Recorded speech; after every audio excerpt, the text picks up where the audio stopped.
So the original equation is square root of 4x squared minus 10x plus 5 equals x minus 3. So the first thing we have to do is eliminate the square root. So we square both sides of the equation.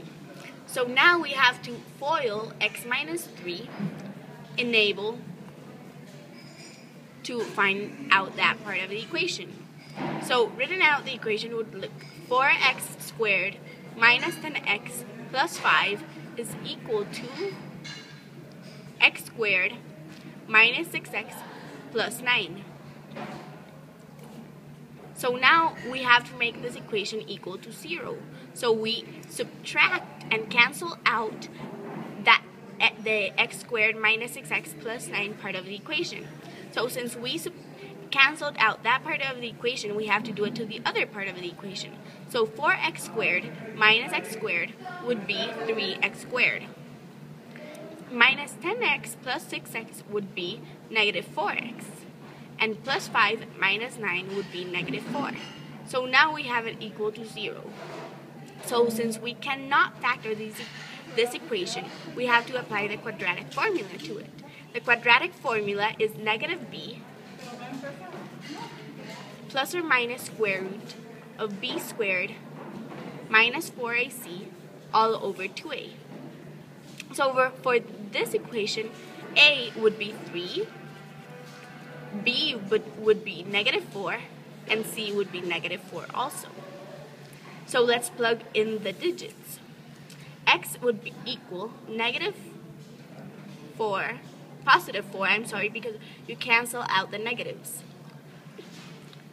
Plus or minus negative 4 squared minus 4 times 3 times negative 4, all over 2 times 3. So now you just plug in the first part of the equation into your calculator to get the answer of what is inside the square root. And that would be 16 plus 48 all over 2 times 3, which would be 6.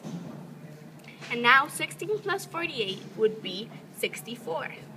And the square root of 64 would be 8, meaning that we would be left with 4 plus or minus 8 divided by 6. And that would be, let's do it for the plus part first.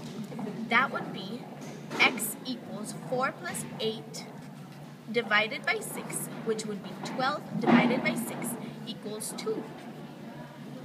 And then let's do it for the minus part of the equation. X is equal to negative 8 minus 8 divided by 6, which would be equal to negative 4/6, which simplified is negative 2/3. And now we have two answers, which is right what we needed to have, two answers, because in the original part of the equation, it's squared. The exponent is squared. So it's perfect. And now it's solved. Yay!